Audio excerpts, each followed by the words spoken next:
Let's talk about flavor of meat. Is this something my family even wants to try? Let's talk about flavor of milk.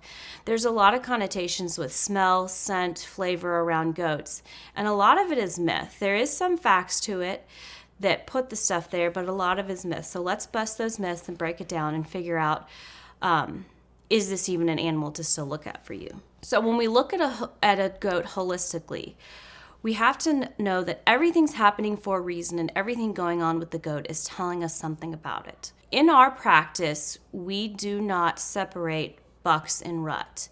This creates more desire for the buck to produce more pheromone, which is the stinky buck smell, to attract the females, even if there's just an electric net in between them. That is a mental barrier to a trained goat, and he is going to then start emitting smell, which the goat ladies think it's lovely perfume. However, it's probably the only smell worse than a skunk, to be honest. In nature, he would be with her and protecting her, making sure that during a time when she's, going to conceive and create a life and give birth, that he's there to watch over her.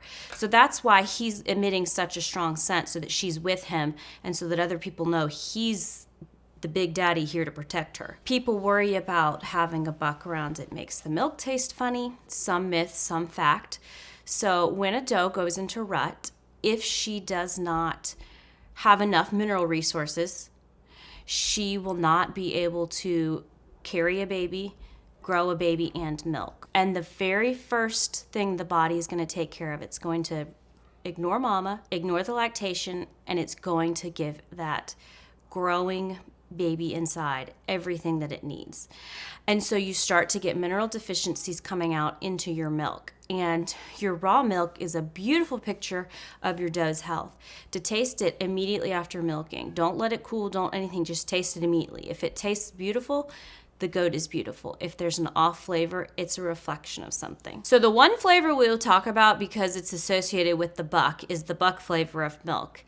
And this is what happens when the doe is sending all the nutrients to the uterus and to growing a new baby, or maybe she's just in heat. If she's really mineral deficient, just her going into heat can cause this. And so then you have a very strong goat flavor. This oftentimes carries, you'll taste it in cheeses, commercially prepared cheeses, commercially prepared goat milk. I can assure you those goats were not near a buck, not in a commercial setting. But so that buck or goat flavor is associated with an overall mineral deficiency. Occasionally it can pinpoint just copper, or copper is the main deficiency with antagonists. But generally, when this occurs, you need to look at your entire mineral program.